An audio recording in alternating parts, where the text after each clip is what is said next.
It's been way too long since I've put anything out. And yeah, it's always busy, always these things, always something, always something. But at the end of the day, I haven't made this channel as much of a priority as I would like to make it. That doesn't mean it's gonna rule my life and I'm gonna like put up videos all the time and try to accrue a massive audience. It's more of I haven't done what I would like to do with it. And so I want to do more. And especially when I have supporters. I got people that watch these. I got at least one Patreon supporter. A bunch of you guys are freeloaders. I see you. No, even that's cool. And I talk with people and they ask me, hey, when's your next one coming out? What's been happening? And it kind of bewilders me a little bit because I'm just talking to a little black camera with some scotch tape on it. I oftentimes forget, even though I put these out publicly and be like, hey, everybody watch this. Yeah, I kind of forget that people actually like watch these. And it takes me for a loop just about every time. But since the last time I've done one of these, a whole lot of shit has happened. Holy cow. It's been a wild freaking ride. But I'm going to go back to sometime just after my last one. Maybe, I don't remember exactly when that was. I want to go get bone setting done. And there's a guy by the name of Jim that does bone setting somewhat close to me. And so we made a bit of a trip and go have this cool thing done. And if you don't know what bone setting is, the name kind of describes it. Somebody else resets your bones, essentially. Fixes issues with joints, move things, and it's a time. The first time I got it done was spooky as hell, but I'm so glad that I did. And every time since then has been honestly really pleasurable. It's a nice experience. And you walk away from the table very different. I was a lot taller, like right off the bat. I was eye to eye with my wife, which she's taller than I am. And walking differently, everything's different. And, I found out like my right hip was kicked up a little bit and, the sacrum was a little bit shifted. So he's helping me with some really good stuff there. And the spine, shoulder, like just even my wrists. And, it fixed a lot of little things like that. And so it's always a really rewarding experience. And it helps to set you up for better training immediately afterwards, because now you just have better structure and you have a better chance at getting rid of some of those habits that you've been carrying around. But what actually got me really excited from this bone setting is something that seems so boring that even he looked at me like I was kind of nuts. For one, he was getting ready to do like different settings, and he looked at my shoulders and he said, yeah, I don't know, your shoulders look pretty good. And I just about fist pumped right there, because for somebody like that to say my shoulders look pretty good means I've come a long ass way. My shoulders were bad, and they still need work, obviously. I still got a long way to go, but they are light years past where they were. The difference is insane. And I can notice it.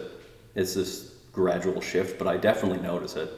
But to have somebody like that tell me, you're pretty good, that was like the best news. And then I think I was asking about like feet or ankles or something like that, because if you've watched any of these, I've probably mentioned my feet like every freaking video. I've had to rebuild my arch, especially my left side, and just ankles rolling in, all sorts of bad stuff, knee issues from it, and hip, and yay. Well, he checked my ankles and my feet, and he said, I don't know, your feet look fine. Yeah, your arches look fine, they look normal. Just like that, just kind of like, oh yeah, no, I don't know, those look fine. No need to adjust those, really. And that was I might as well have been competing in the Super Bowl with how I felt when he said that. Because I put in a shitload of work into my feet and fixing my arches. So to have somebody say like, I don't know, your arches look fine, they look normal. Holy crap. I was on cloud nine. He could have just ripped my head right off my body right then, and yeah, I would have died with a smile on my face.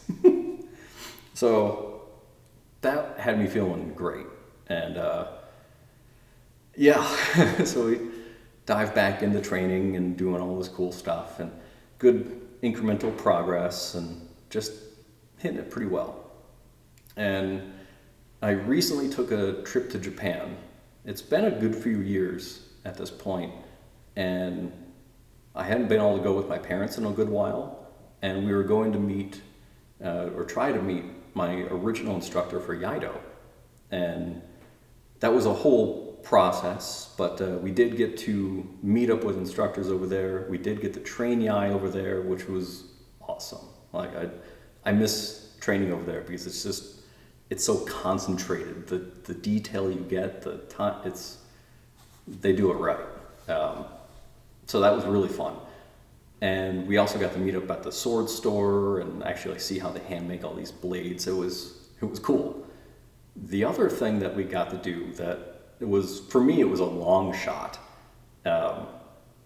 Like months before even going, I mentioned to the Tokyo instructor, Paul McIntyre, that, hey, we're going to be kinda in your neck of the woods. Would you want to meet up? You know, maybe train, maybe something. Well, he wasn't able to meet up and train, but he was able to meet up for lunch. And he met us it seemed about halfway between the two of us, it was a distance. It really was. But man, this guy has really good communication. He was sending me screenshots of the map of how to get to the restaurant, and it was just a constant, perfect upkeep. And yeah, we met up and we chatted for, God, it had been like 3 hours, 2 or 3 hours. And we went up to this gyoza place. They do dumplings. And these were seriously like the best dumplings I've ever had in my life. These were hardcore good. This was apparently the restaurant's only option on the menu was these dumplings. And business is a booming. So we chatted about all sorts of good stuff. He's been practicing Yai a little bit over there, and so he had some really interesting perspective on that. He had some run-in with Kobudo, or Okinawan weapons, in Okinawa, which is awesome. He found this neat little dojo, and he had all sorts of cool pictures to show us and stories to tell us and all sorts of really cool stuff. And we're talking about the process, we're talking about yoga, we're talking about just everything. This guy was just such a warm, welcoming person that I could tell had a lot of skill and a lot of knowledge base, but he was just really excited about all of it. And I love when I meet people like that. It was so fun. So, I mean, to both of those guys, Jim, thank you for the setting. That's just fantastic. And Paul, thanks for meeting us way out there. That was really, really fun. I look forward to doing that again. But next time, let's remember to get a group picture, because we did forget that. But we realized as soon as we left the restaurant and parted ways in the train station, we went, oh shit, never got a picture with him. There's no proof we were over there. Training itself, some of the things that's been happening, and the bone setting did help a lot with this, is I've been way more aware of my back, specifically my lower back and my sacrum.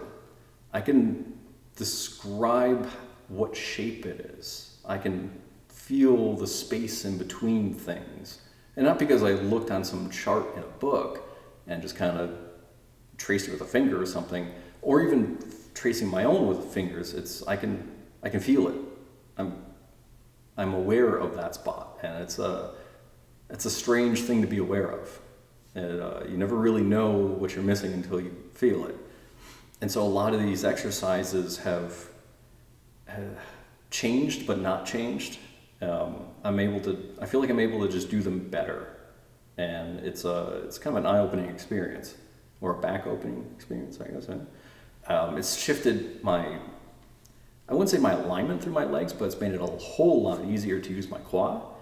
And that's made it a whole lot easier to get down to the foot. And it's made it a lot easier for alignment through the foot. My ankles are different. I mean, everything is different.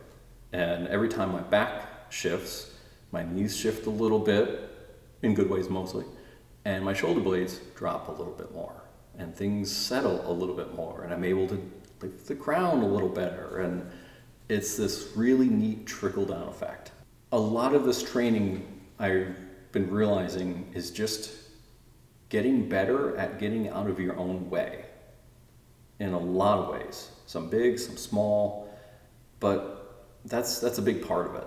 So whenever I try like a two-person thing, I have them like set a structure, or we're just gonna go here, and I just want to see if I can make this thing work. And so if you're familiar with the system, I'm talking about the long one, you know, and coming all the way from, so just seeing if I'm doing anything somewhat correct even. Am I just completely off track? And I found that I was trying way too hard, like way too hard, because I noticed that in, you know, trying to do that thing, man, I mean, I sometimes, you know, would get like that little bit, and it's not even that I'm gauging by how far they move, it's more of what I'm feeling. And it just wasn't, yeah, I mean, maybe it was just too subtle, you know? But I think I was trying to be subtle. And I think that was one of the issues I ran into. Because then when I go to do something like Songgong, and in certain ones, that mechanism pops up, or at least something really close to it. And the connection from, you know, the body through the leg, and I'm trying to be kind of vague here, so if you know what I'm talking about, you get it, but if you don't, it's snooze and lose, I guess. I noticed that all the description is the same, and man, that connection is just, it's there. So when I'm doing these exercises, like, whoa, okay, that's how I'm moving. All right, I gotta focus on, all right, this going down, all right, boom, that coming up, and I'm like, yep, there we go. That's what I'm noticing. It's moving a lot of the things up here. And then I would, for some reason, put a partition down and say, okay, that was for that, but now when there's a person here, now I gotta try to be really subtle about it, or I gotta try to this, try to that, and I think I was just trying too damn hard. And at some point I just said, what if I just try that thing that I did like an hour ago for the exercise? What happens? And so I did, and son of a bitch, there it was. Like, pretty good connection. You know, was it the cleanest release? No, but it definitely did something. And so I tried it a few times. I said, all right, I'm going to try the same body shape and the same external movement, but I'm going to try more kind of the classic. I'm going to try to push you, basically, using the same vectors of force, using the same, that kind of thing. And it was a flop. You know, not only could I not move them, but I felt where the pressure locked up in my body. I could feel it stopping in certain places, and I could feel what I would have to do to make it move. And it was obviously wrong. That was the point.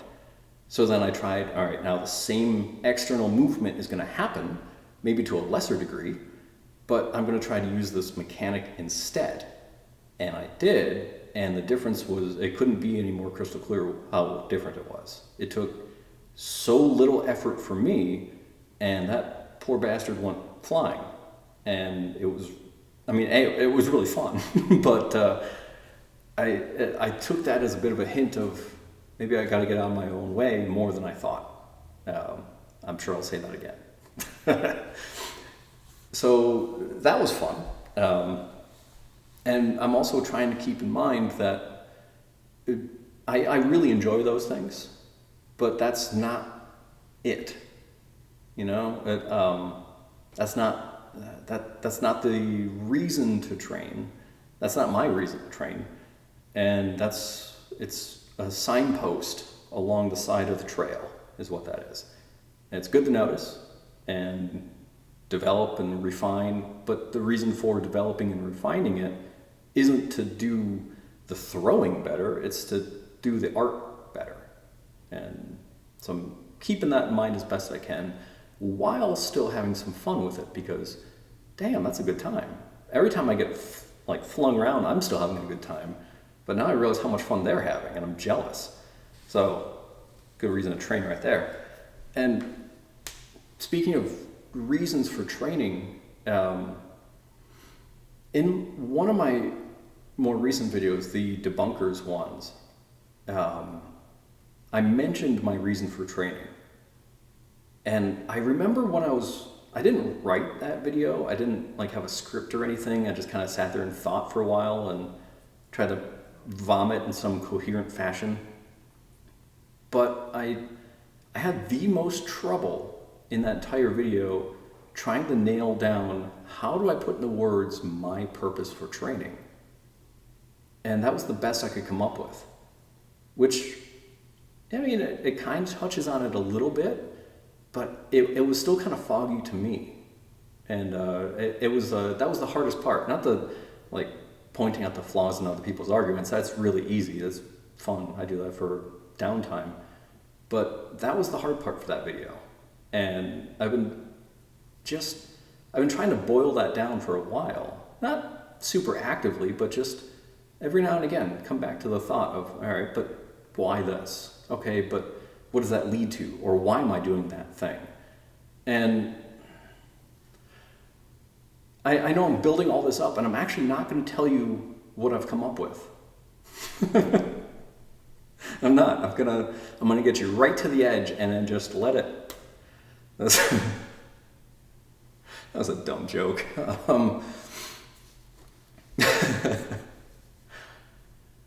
All this buildup, I'm not going to tell you.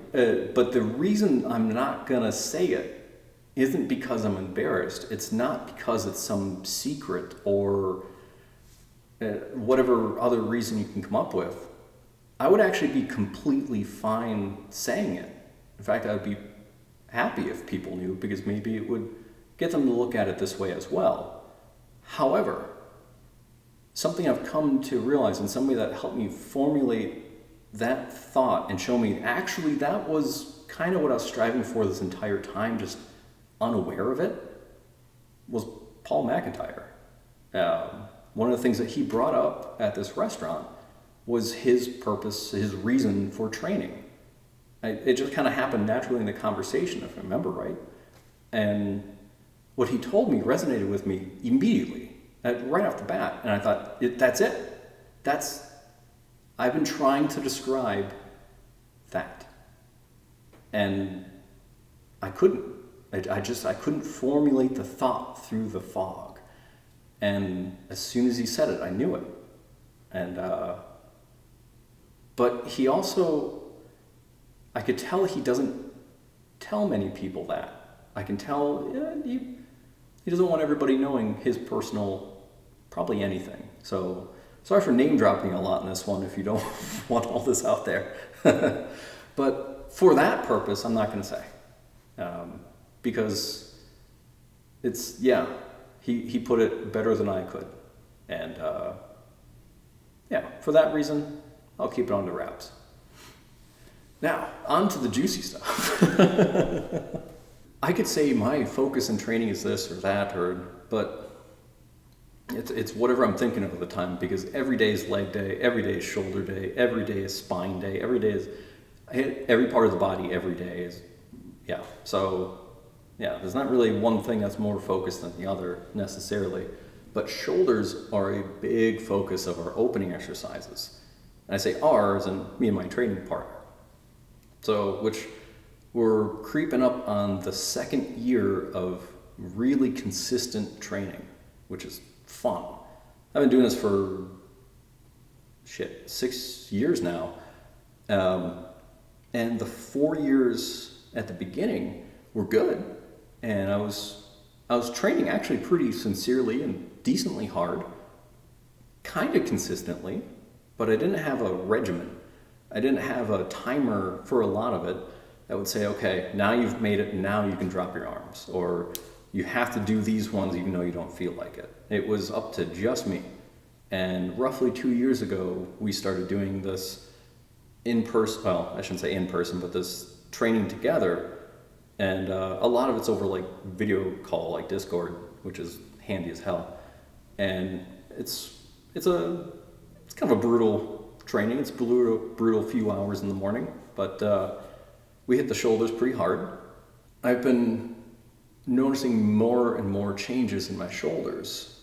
And now when I do something, if I'm at like a party or something, or hanging out with friends, cracking back a few cold ones, and they ask me about it, now I do a couple of things and they look at me like I'm a freak.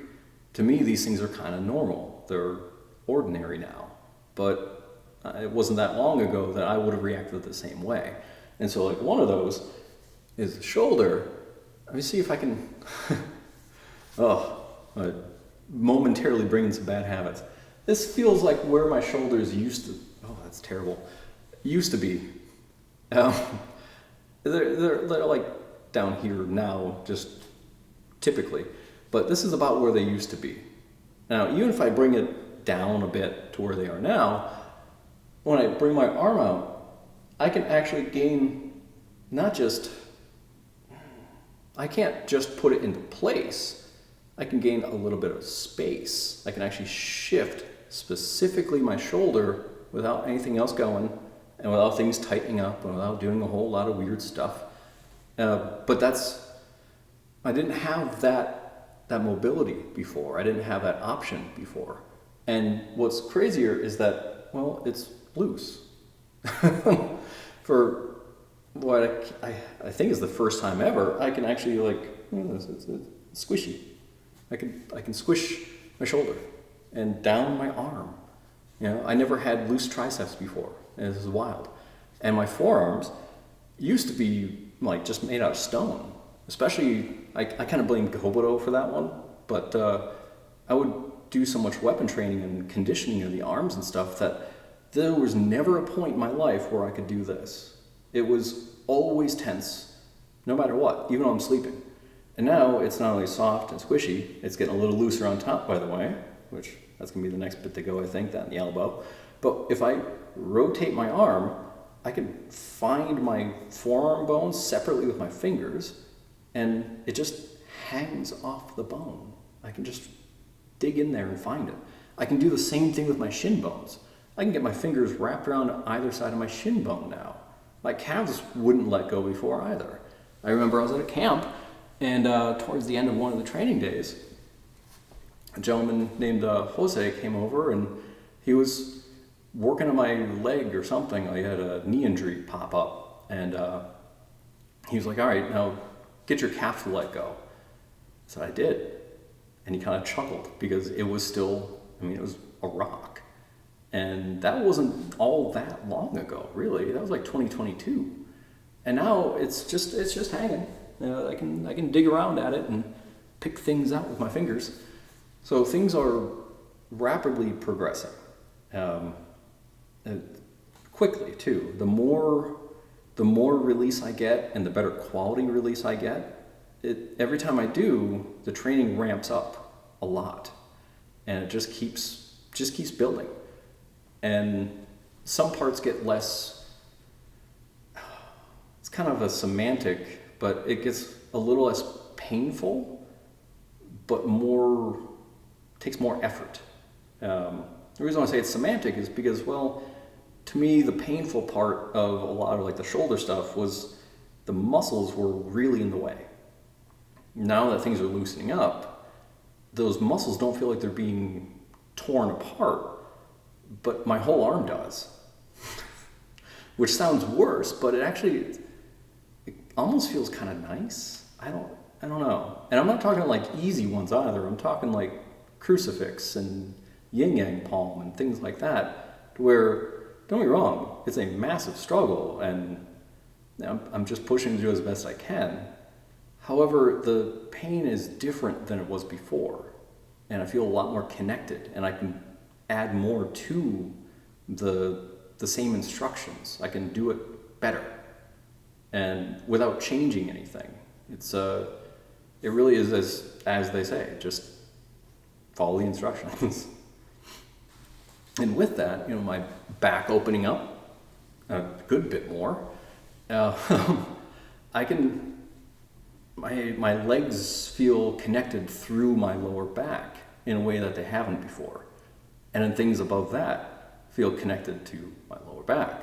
And then once you know it, the shoulder blades do a certain thing, and then the arms feel connected. And all this, that I'm now starting to notice why that little lift of the head is actually really important. And I can feel where my spine is, and I can move it in ways that I couldn't before.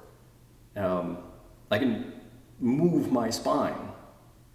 I don't know how really to describe that without having somebody like put fingers on it, I suppose, because I'm not talking like I'm like crunching or tightening my back. I'm talking about the vertebrae. I can actually move my vertebrae out towards my hand. I can let it be normal, or I can actually start to lengthen my spine, and it changes. I can feel the space shift in between my vertebrae. I can feel things physically move, and others can too. It's kind of fun. So that's another really fun like little party thing. Is like, hey, feel my spine, and do like weird lizard things in the corner. So a ton has been changing, an absolute ton, and we're having a blast with it. We really are. Every now and again, I've noticed, and I'm going to be doing some videos on this kind of topic specifically here pretty soon, but I've noticed that when I'm in, say, like a karate class, and I go to do something, that sometimes I get a little bit lost in the internal mechanics of what I'm doing, and I accidentally do too much of that. And I don't mean, we're going through kata and I end up going super slow and kind of wispy and then I step, and not really that. It's more like a two-person exercise. And like the end of one of our like really beginner ones, you're meant to take what's called a nukite, and you're gonna jam it underneath their ribs. Well, if that sounds horrific, well, yeah, you typically condition the hell out of your fingers for years before really driving those through. And I had previously, but I haven't done any like finger conditioning since starting this, because I don't want to compress my joints and I don't want to mess up my hands. And I was kind of on my way out of that anyway for just health and self-preservation. So I could do it pretty well, but now I can accidentally do it too well for my partner's sake. And so little things like that will pop up where like, oh, my bad, or we're gonna block, and all of a sudden you feel the pressure go somewhere and you're like, ooh, I know what I could do with that. And then you do it, and that poor soul in a gi goes flying that way, and you, ooh, oops, that wasn't really part of the drill. We were supposed to just punch, or we're supposed to just step. So things like that pop up, but thankfully my training partner and I are pretty smart about it, and we also have a really good student body right now that they don't mind so much. They get a little extra thrown around, or that kind of thing. But like I said, I want to do some videos aimed specifically at that kind of stuff pretty soon here. So all in all, a whole lot of stuff has changed. Right now it's the end of June, and there is another camp coming up in Milwaukee the end of July. So about a month away, little less than a month away at this point, and I'm excited. I'm really excited.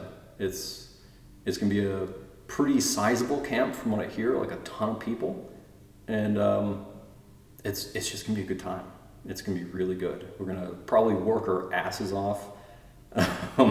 It's gonna be hot, and it's just gonna be so good. And so I really look forward to seeing everybody there. I'm probably gonna meet a bunch of new people, probably see some old faces, things like that. If anyone watching this video wants to try this out, 10 out of 10, I do recommend it. You can try out the online course, And they give a month for free, which is kind of nice. But I'll post my link down in the description, and if you want to try out the course, use that link. And it doesn't cost you any extra, but it lets them know that you're joining in from this channel. So that'd be kind of awesome. And if you want to do this in person, especially if you're thinking like, maybe this guy's full of shit, try it out in person. Come on in, it's a good time. And with that, big thank you to my Patreon supporters. Thank you guys for hanging in there. I know it's been pretty spotty as far as uploads go. And like I said, I do want to increase that because I really do want to give this channel more attention. I just want to. And so I will. But really appreciate it, guys. I'm going to have some more stuff come up here really soon. And yeah, see you guys in the next one. Peace.